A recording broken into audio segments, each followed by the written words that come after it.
I'm Racer's Marshall Pruett. Got more video content for you coming from the Children's of Alabama Indy Grand Prix NTT IndyCar Series Round 4 this weekend. What are we talking about? Well, we don't know if we're going to have rain, but we do know that we have something brand new from IndyCar, rain vanes being introduced.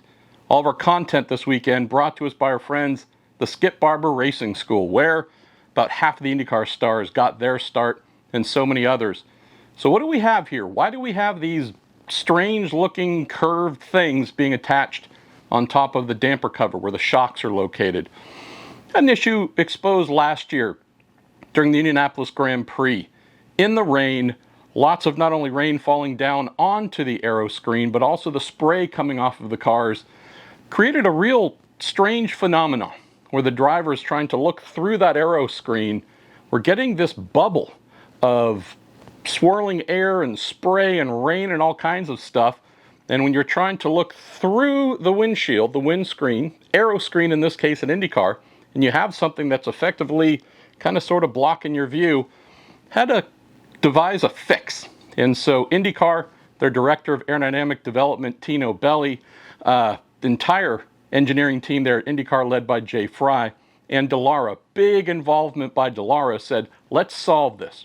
So they went about a long and detailed 40-plus versions of these rain vanes, as I'm calling them, went through countless iterations through computational fluid dynamics, then tried this in a wind tunnel, full-scale wind tunnel, full-size Dallara DW12, even put a video camera inside of the car looking towards that aero screen, had IndyCar driver, Indy 500 winner Alexander Rossi watching through that live feed to tell them whether it was working, wasn't working, came up with this design we see here, fitted to the number 45 Rahal Letterman Lanigan Dallara driven by Christian Lundgaard. See here on that number 45 Honda, bolted right on top of the damper hatch. Teams are doing this for the very first time Friday morning here, getting ready for opening practice. These are not mandatory. These are optional, but if IndyCar decides rain is too heavy on any road or street course, they can and will mandate their use. But interesting to see here being fitted, being bolted on for the first time by the RLL crew. Look at what it's meant to do. It's basically diverting that onrushing air, that onrushing spray and rain to get that to move around the front of the aero screen, to remove that bubble, that swirling bubble that didn't want to seem to go away last May at the Indy GP. So this whole thing, again, tested heavily, many iterations, real serious research done here, has led to these rain vanes. Very interesting as well to see here with what it's meant to do to divert the air away, create a clear or as clear as possible view through the aero screen when it is raining. Also note with these being brand new, teams just getting them coming into the Barber weekend here, see this being placed over the car number 45.